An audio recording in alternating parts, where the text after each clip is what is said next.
योगी model को अपनाते ही थलपति विजय का दिखा दम, किसानों का किया कर्ज माफ, विरोधी भी देखकर हैरान। फिल्मों के हीरो से जनता के नेता बने विजय, फैसलों की लगी झड़ी, बदल रही राजनीति की तस्वीर, क्या पकड़ ली सफलता की चाबी।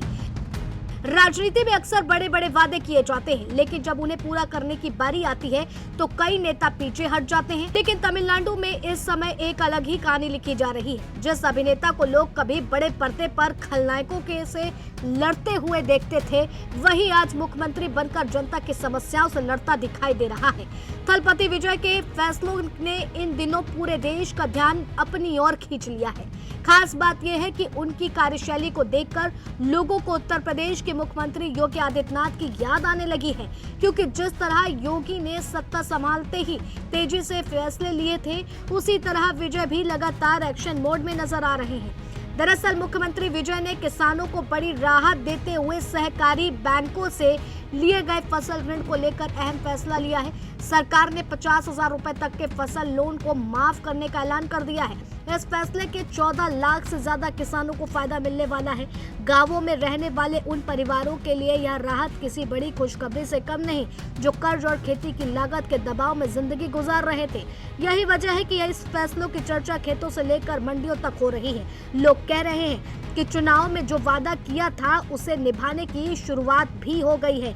लेकिन कहानी सिर्फ किसानों तक सीमित नहीं। मुख्यमंत्री बनने के बाद विजय ने कई ऐसे फैसले लिए हैं जिनकी चर्चा लगातार हो रही है। मुफ्त बिजली को लेकर के बड़ा कदम उठाया गया, नशे के खिलाफ विशेष अभियान शुरू किया गया, महिलाओं की सुरक्षा को मजबूत करने के लिए अलग टास्क फोर्स बनाई गई, स्कूल और धार्मिक स्थलों के आसपास चल रही सैकड़ों शराब की दुकानों पर कार्रवाई की गई।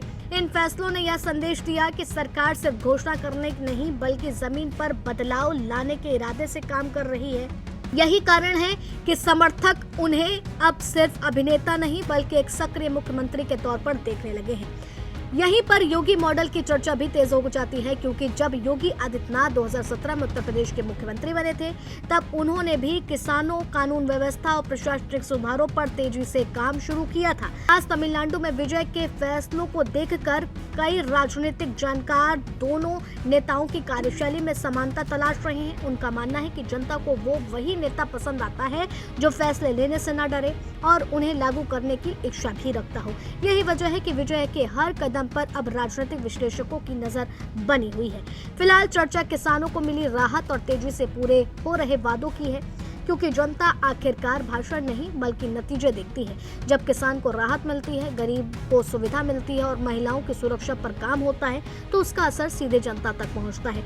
यही वजह है कि तमिलनाडु में विजय को लोकप्रियता लगातार चर्चा में बनी हुई है।